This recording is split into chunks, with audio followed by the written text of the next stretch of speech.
Amém, aleluia. Interessante o filme falando aqui sobre as suas experiências, né? E tem tudo a ver com o que vou pregar hoje, a mensagem que eu vou pregar hoje. Queridos, de um ponto a um outro ponto, existe uma coisa que nós chamamos de trajetória. Trajetória. E todo mundo que tem uma trajetória, planeja essa trajetória mais facilmente possível. Ela quer evitar todo tipo de dificuldade durante a sua trajetória. Ela quer evitar desconforto na sua trajetória. Ela quer que a sua trajetória seja rápida. E procura, às vezes, inclusive o ponto mais curto entre um ponto e o outro chama-se reta. Mas a vida não é feita de retas. A vida é feita de muitas voltas. A vida é feita de surpresas. Ontem eu saí com alguns amigos para pedalar e nós fizemos uma trajetória. Planejamos pedalar na terra. E no meio da terra nós nos perdemos e desviamos a nossa trajetória. Tivemos que andar no meio do mato, passar no meio de uma plantação e atravessar uma cerca. Foi divertido por aquilo que nós estávamos fazendo, mas na vida não é tão divertido assim. Por que será que as pessoas dão tantas voltas na vida? Por que será que as pessoas têm tantos altos e baixos durante a sua trajetória? Eu quero ler com vocês um texto da Sagrada Escritura, Deuteronômio capítulo 26, versículos 7 a 11, diz assim: Então clamamos ao Senhor, Deus de nossos pais, e o Senhor ouviu a nossa voz, e atentou para a nossa miséria, e para o nosso trabalho, e para a nossa opressão. E o Senhor nos tirou do Egito, com mão forte, e com braço estendido, e com grande espanto, e com sinais e com milagres, e nos trouxe a este lugar, e nos deu esta terra, terra que mana leite e mel. Eis que agora eu trouxe as primícias dos frutos da terra que tu, ó Senhor, me deste. Então as porás perante o Senhor teu Deus, e te inclinarás perante o Senhor teu Deus, e te alegrarás por todo o bem que o Senhor teu Deus tem dado a ti e à tua casa, tu e o levita e o estrangeiro que está no meio de ti. A trajetória do povo de Israel, desde o momento que eles clamaram no meio da aflição, desde o momento que eles estavam oprimidos pelo Egito e clamaram a Deus, desde esse ponto, até entrar na terra prometida, até entrar na terra que mana leite e mel, essa trajetória me fascina demais. Eu aprendo muito ao estudar a trajetória do povo de Israel. Eram 613 quilômetros que eles precisavam percorrer entre um ponto a um outro ponto, mas eles demoraram 40 anos. 40 anos de altos e baixos, 40 anos de curvas e voltas, 40 anos de momentos de grande motivação e desânimos. E eu fiquei pensando, por que Deus permitiu que eles dessem tantas voltas assim durante essa trajetória? Por que Deus levou esse povo a passar por tantas situações diferentes uma das outras durante essa trajetória? Sexta-feira nós tivemos a nossa conferência e nós ficamos aqui a tarde toda. E durante a tarde a minha netinha caçula, por enquanto, a Helena, chegou tão feliz com uma mochila nas costas. E ela encontrou a vovó, minha esposa, Maristela, e disse assim: vovó, onde está a Maria Júlia? eu trouxe na minha mochila tudo que nós precisamos.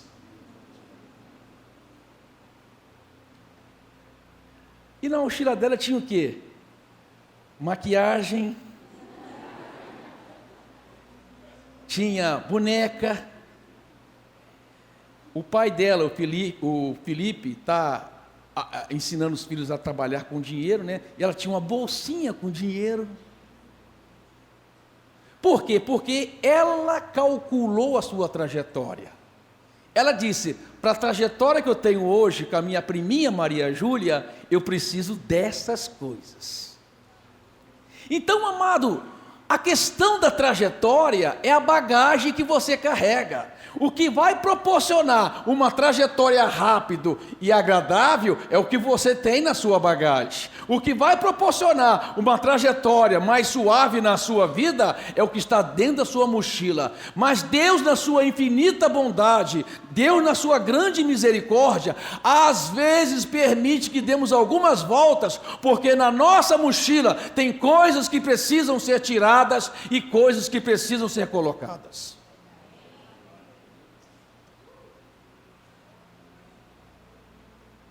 O que de fato, na minha mochila, para a trajetória que Deus tem para mim, porque eu tenho uma trajetória espiritual, eu tenho uma trajetória natural, ou seja, eu tenho coisas que eu vou fazer naturalmente, eu tenho que me preparar naturalmente para a vida, eu tenho que me preparar espiritualmente para a vida, eu tenho que me preparar emocionalmente para a minha vida.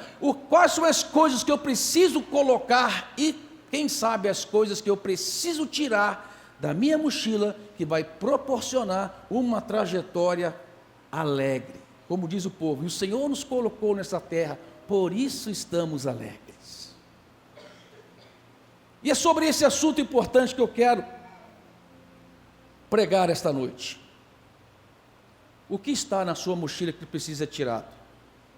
E o que está na sua mochila que precisa ser colocado? Número capítulo 11, versículo 31 a 34, diz assim: Então soprou um vento do Senhor e trouxe cordonizes do mar e as espalhou pelo arraial, quase caminho de um dia, de um lado e de outro lado, ao redor do arraial, quase 2 côvados sobre a terra.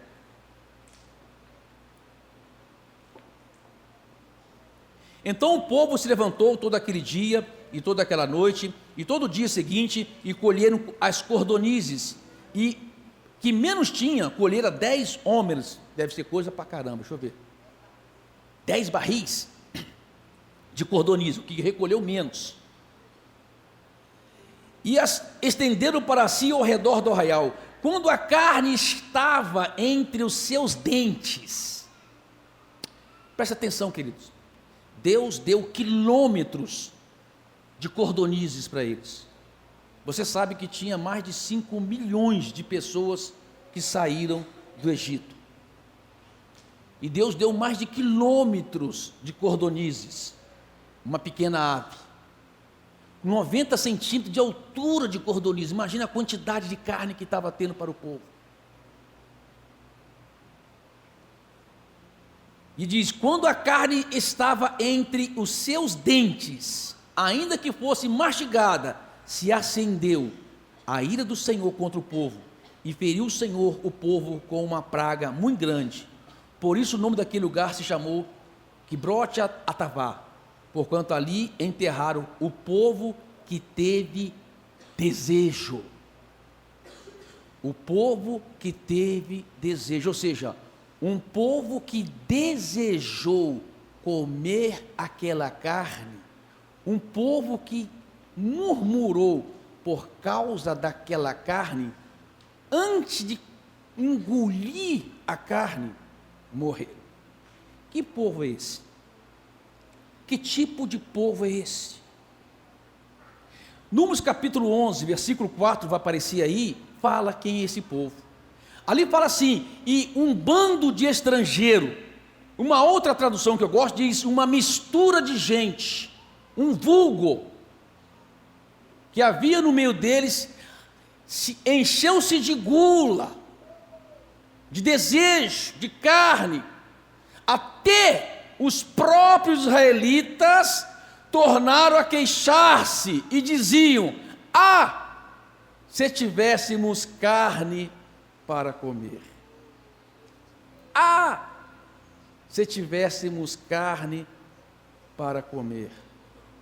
Amado, a primeira coisa que você precisa tirar da sua mochila é uma coisa que se chama mistura.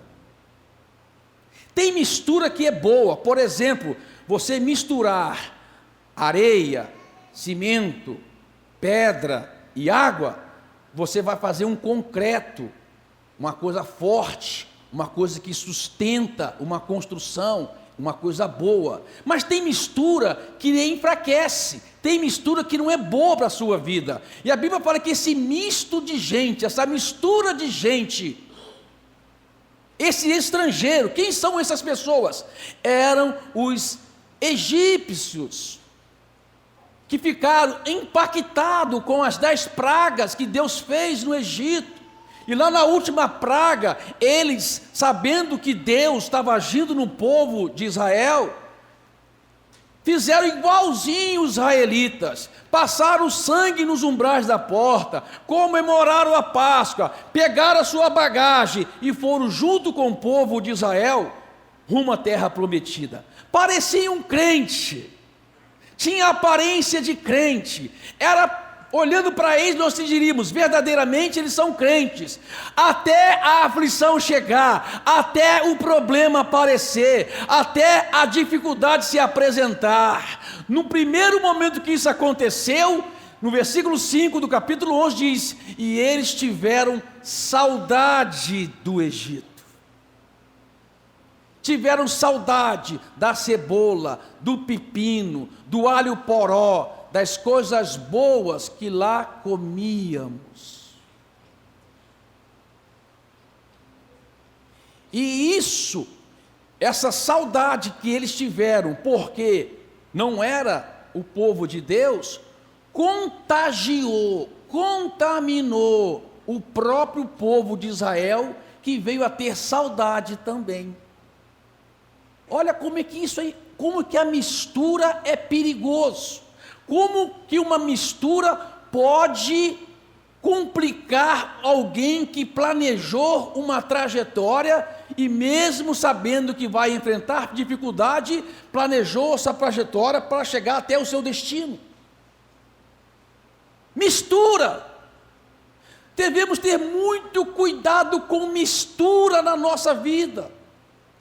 E para você entender melhor do que eu estou falando, eu vou ler com vocês 1 Coríntios capítulo 10, o apóstolo Paulo falando deste relato no Novo Testamento. Ele diz assim: ora, irmãos, não quero que ignoreis que os nossos pais estiveram todos debaixo da nuvem e todos passaram pelo mar.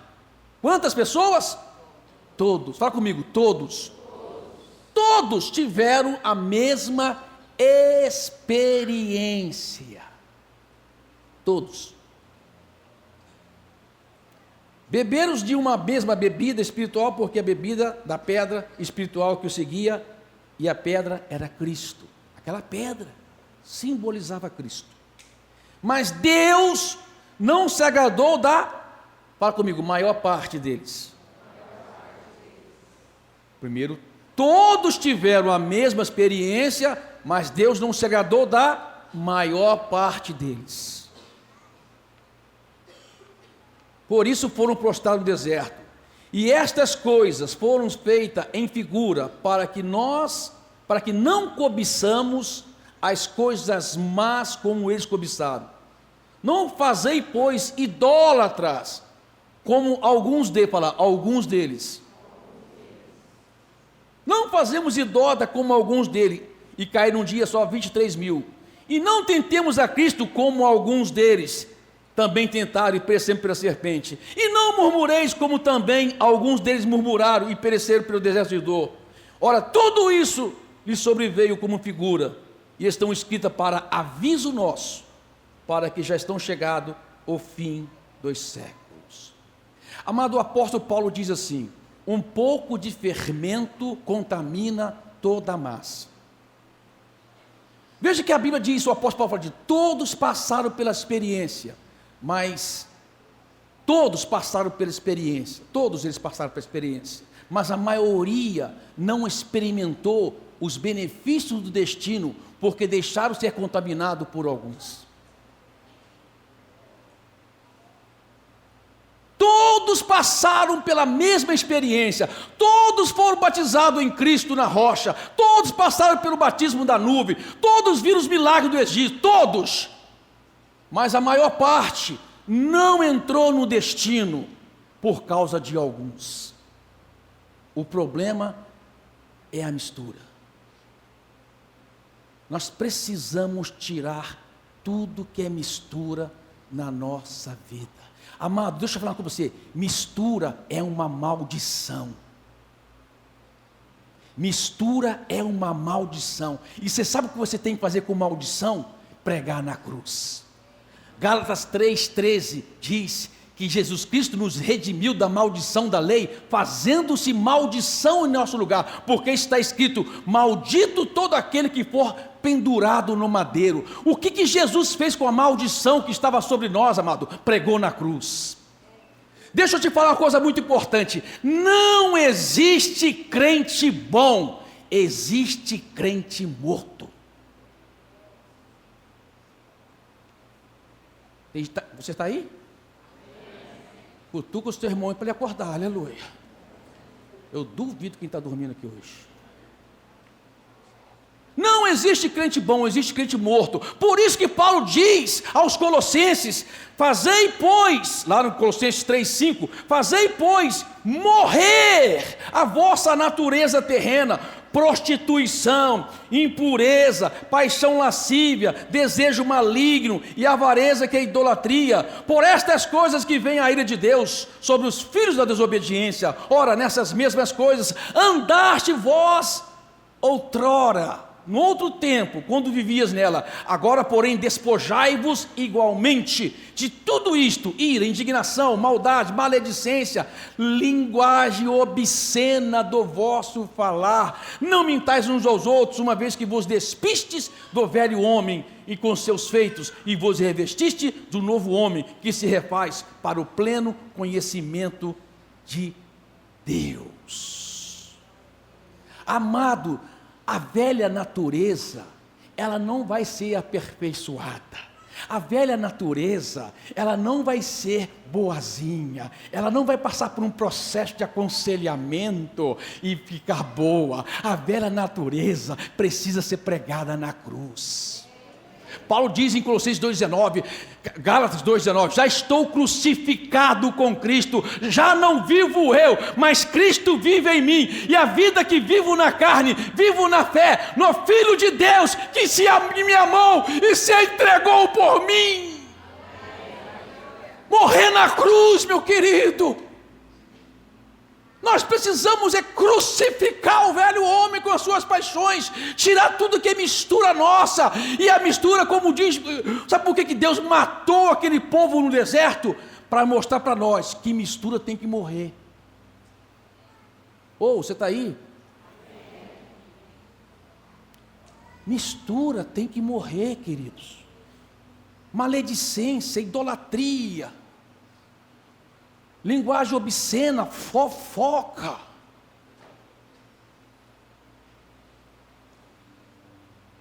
Uma das contaminações piores que existe é o tal da fofoca, da maledicência. Porque contagia toda a massa. Se um cara pratica imoralidade lá no seu quarto, olhando para a televisão, para a pornografia, ele está contaminando a si mesmo. Mas o fofoqueiro, como diz em provérbio, ele mata o irmão. Ele mata a fé do irmão. O fofoqueiro, ele mata a fé da pessoa, porque coloca dúvida na credibilidade. Ele coloca dúvida num trabalho árduo de fé que alguém está praticando para levantar a fé de alguém, para essa pessoa vencer na vida. Ele vem e semeia dúvida, semeia mentira, semeia lá contenda, semeia. Você viu o que está acontecendo? Ô língua maldita, vai precisar de 2 caixões quando morrer.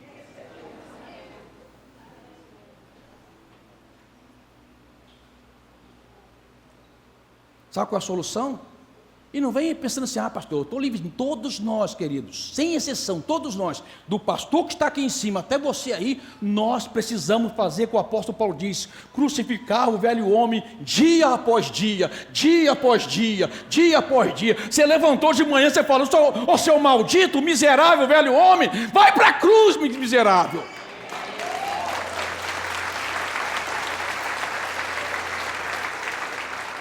Vai para a cruz, miserável. Paulo diz: miserável homem que sou, quem me livrará o corpo desta morte? Ai, se não fosse Jesus. Ai, se não fosse Jesus, que levou sobre si todas as nossas maldições, todos os nossos pecados. Por isso, amados, que a obra de Jesus é maravilhosa, porque Ele mata a nossa velha natureza, o velho homem. Mas vejam bem, aí entra uma atitude sua: fazei, pois, morrer. Você tem que ter uma disposição de morrer.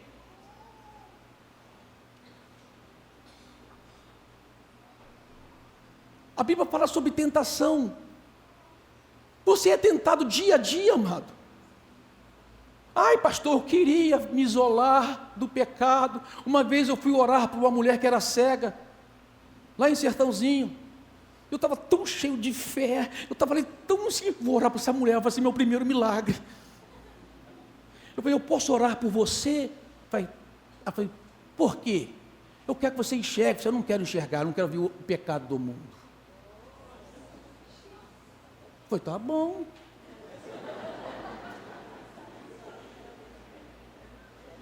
Fazer o quê? Amado, no tempo de Jesus existia uns fariseus chamados fariseus sangrentos. Por quê? Porque eles vendavam os olhos quando saía na rua. Então eles machucavam, bateram no lugar, porque eles não queriam ver as pessoas contaminadas pelo pecado. Pura hipocrisia, pura hipocrisia, santarrão, pura hipocrisia. Amado, você quer uma virtude? Reconheça o estado miserável que você é e leva todo dia o seu corpo miserável do pecado para a cruz. Olha o que Paulo diz em Romanos 6, ele fala assim: sabendo isso, que foi crucificado com ele quem? Cristo, o nosso velho homem, para que o corpo do pecado seja destruído, e não servimos o pecado como mais escravos. Amado, eu vou destruir esse corpo aqui? Não, ele é templo do Espírito Santo. Não é que tem gente que não sei, que minhoca na cabeça. Eu vou ter que me matar. Então não é isso, mas você crucificar o corpo do pecado é você, pela fé, aceitar a obra de Jesus na cruz do Calvário. Ele morreu no seu lugar. Quando você toma a ceia do Senhor, que você come do pão e bebe do cálice, você está numa figura dizendo assim: eu estou recebendo a vida daquele que morreu por mim, aquele que trocou no meu lugar, morreu a minha morte para que eu tenha vida.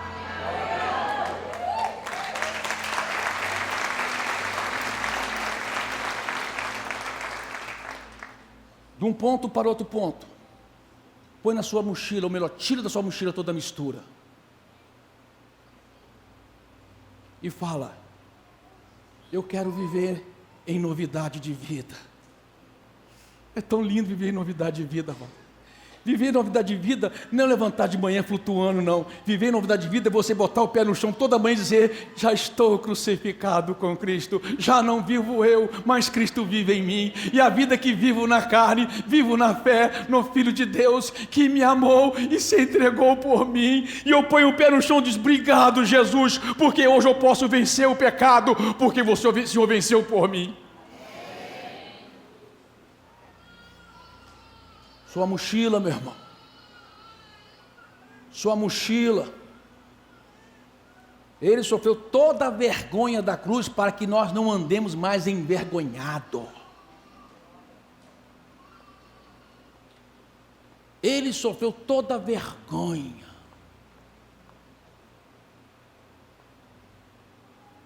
Hoje não ando mais envergonhado. A Bíblia diz: nenhuma acusação há para aqueles que estão em Cristo Jesus. Eu estou em Cristo Jesus. O corpo do pecado está cravado na cruz. Minha mochila.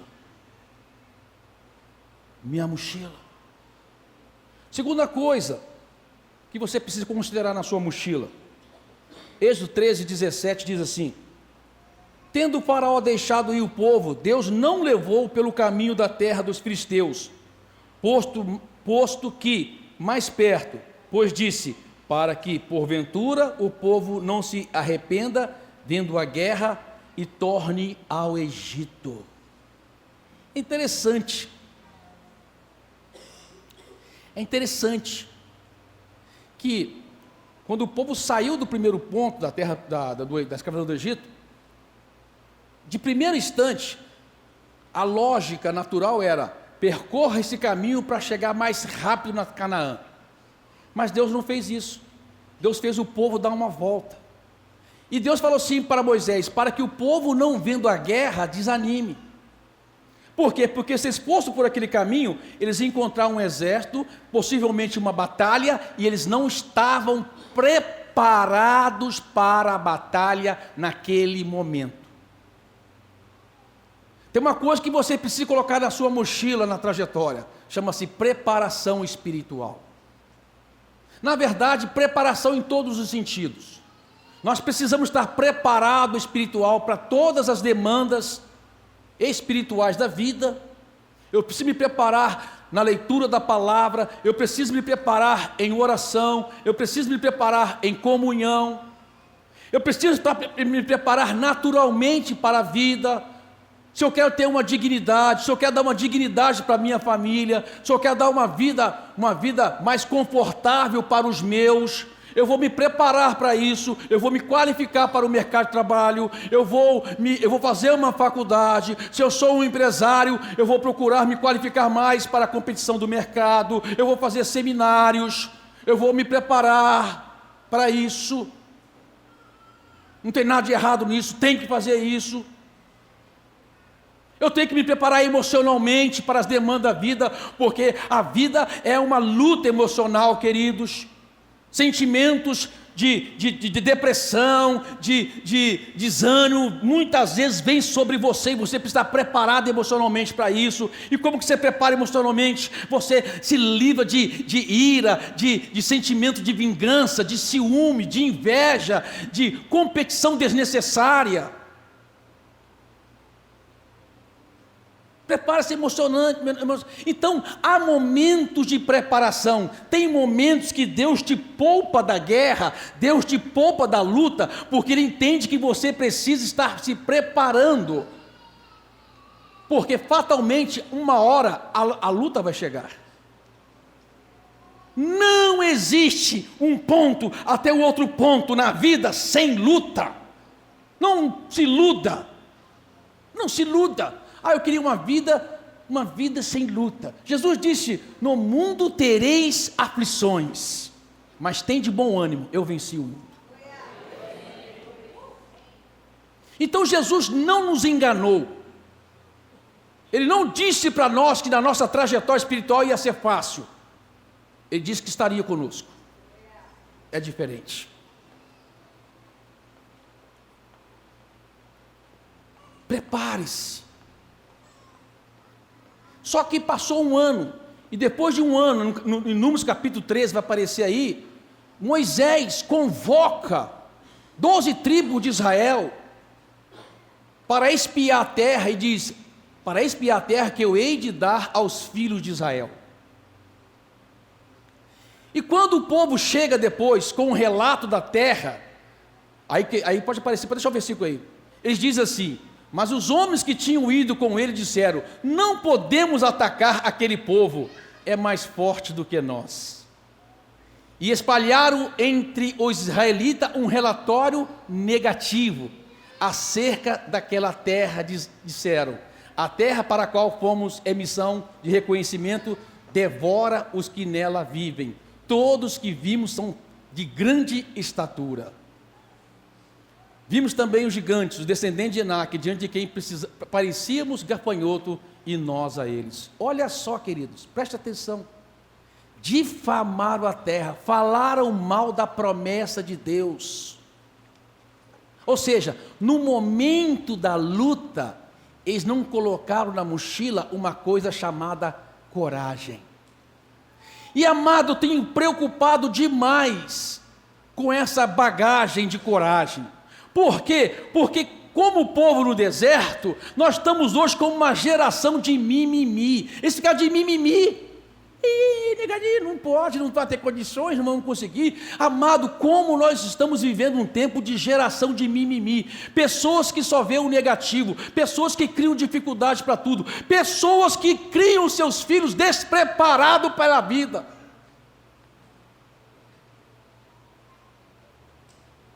Uma geração de mimimi. Você papai, pelo amor de Deus, se o seu filho cair, deixa ele levantar por si só, deixa ele passar por esse processo. Às vezes, amado, nós atrapalhamos o processo de amadurecimento de uma pessoa. Nós queremos, na nossa misericórdia desnecessária. Eu tenho uma história que ilustra isso, né? Uma pessoa que estava vendo um casulo, uma lagarta que estava lutando na metamorfose para tornar-se uma borboleta, e dentro daquele casulo havia uma aflição, havia uma angústia, e aquele casulo, a pessoa percebeu a angústia daquela espécie que ainda não era uma espécie, era um processo de metamorfose, e aquela angústia, e a pessoa ficou com compaixão, compadecida daquela aflição, compadecida daquela luta, foi lá e ajudou, rasgou o casulo, para a borboleta saiu, e ela, na sua misericórdia errada, matou a borboleta. Por quê? Porque a borboleta estava arrastando até morrer. Porque a borboleta precisava daquela aflição, ela precisava daquela luta, ela precisava passar por aquele momento de aflição. Por quê? Porque aquela aflição, aquela luta, ela libera os fluidos para a asa da borboleta, e quanto mais ela luta, mais fluido vai para as suas asas, e quando ela consegue romper o casulo, ela livremente voa. Deixa eu falar uma coisa para você. Muitas vezes você, pai, está impedindo o seu filho de um futuro livre. Eu lembro uma vez, o Felipe contou uma história dele aqui, eu vou contar a história do Pedro então. E o que ele falou é verdade. Uma vez o Pedro Paulo, nós estávamos numa festa de uma Maristela, num casamento.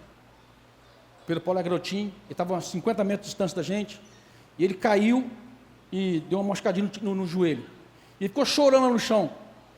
E a Marcela olhou para mim, eu olhei para a Maristela e disse: deixa ele lá. Ele chorou até que ele não viu mais, levantou e veio correndo. Chegou na mesa e falou para mim assim, para mim e para a Maristela: você não se importa que eu morra, não?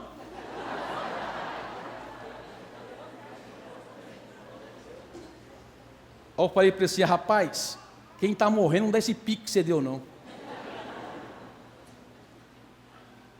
Tem muitos pais que acham que está fazendo bem para o seu filho, mas está fazendo mal. Porque a vida, meu irmão, não é brincadeira, não. A vida é para pessoas corajosas e fortes. Aprenda isso. A vida não é para mimimi, não. Mimimi fica para trás. Esse povo ficou para trás. Este povo ficaram para trás. Mas só que tinha duas pessoas diferentes, que não tinha mimimi. Capítulo 14, fala de Caleb, e diz assim: porém o meu servo Caleb, porquanto nele houve outro espírito. Fala comigo, outro espírito. Você percebe que o espírito aí está em letra minúscula, que não é o Espírito Santo, é um espírito de Caleb. Entenda isso. Entenda interpretar a Bíblia, estou te ensinando a interpretar a Bíblia. Quando é Espírito Santo, está em letra maiúscula. Aí está a letra minúscula, porque é o espírito de Caleb. Caleb tinha outro espírito de coragem, de intrepidez, de fé, de confiança, de que a promessa que Deus fez se cumpriria. Nele houve outro espírito, e ele diz, e me segue com integridade. Outra tradução diz, com perseverança. Duas qualidades que você precisa colocar na sua bagagem, querido: coragem e perseverança. Amado, a vida precisa de coragem e de perseverança. Tem muitas vezes que nós passamos por situações que nós não conseguimos compreender, e nem tem ser humano que vai conseguir te explicar, mas você tem que aceitar pela fé. Na verdade, a fé é para isso. Fé em Deus é para os momentos difíceis, para os momentos que você não tem explicação, para os momentos que você não consegue entender o porquê você está passando por aquilo. Por isso que a Bíblia diz: o meu justo pela sua fé viverá. Você tem que ter esse espírito, amado. Tem que ter esse espírito na sua bagagem, nessa trajetória. Eu acredito muito. Eu falo: Deus, obrigado, Jesus, por Senhor me deu o dom da palavra e um público para ouvir, porque eu sei que esse povo vai fazer diferença nas próximas gerações. Nós precisamos colocar na nossa bagagem as coisas certas. No versículo 11 do capítulo 14 diz assim: e o Senhor disse a Moisés: até quando? Amado, quando Deus fala, presta atenção nisso. É sério demais. Até quando este povo me tratará com pouco caso? Até quando se recusará em crer em mim, apesar de todos os sinais que realizei entre eles? Até quando? Amado, aquele povo atravessou o Mar Vermelho. Aquele povo teve a nuvem durante o dia para cobrir o sol e a coluna de fogo para aquecê-los durante a noite. Aquele povo teve o maná que desceu do céu. Aquele povo teve a água que saiu da rocha. Eles viram coisas extraordinárias, mas ainda assim colocavam a fé, a confiança em Deus em dúvida. Não duvide de Deus. Acredite no poder de Deus, acredite na palavra de Deus. Como eu disse agora há pouco, mesmo que você não tenha explicações, eu confio em Deus, eu acredito em Deus, eu estou confiando que Deus está me conduzindo na trajetória certa. Às vezes eu acho que eu estou passando por uma curva, às vezes eu acho que eu estou descendo uma montanha, às vezes eu acho que eu estou subindo uma montanha, mas, amado, eu tenho que acreditar que é Deus me conduzindo para o destino certo. Uma geração não entrou na terra prometida, só a outra geração entrou na terra prometida. Por quê? Porque eles aprenderam no deserto a confiar em Deus. Eles aprenderam no deserto. Não foi no bem bom, não foi sentado numa mesa cheia de carne e comida, não foi com a conta bancária farta, não foi gozando de uma saúde privilegiada, foi na dificuldade. Eles aprenderam a confiar em Deus. Eles entraram na terra prometida. Por isso que o texto inicial fala: eles se alegraram por aquilo que Deus fez por eles. Deus é bom, amado. Deus é bom. E a minha pergunta é: o que você tem colocado na sua mochila? Será que você tem preparado a sua mochila como a Helena, minha neta, está preparando a dela?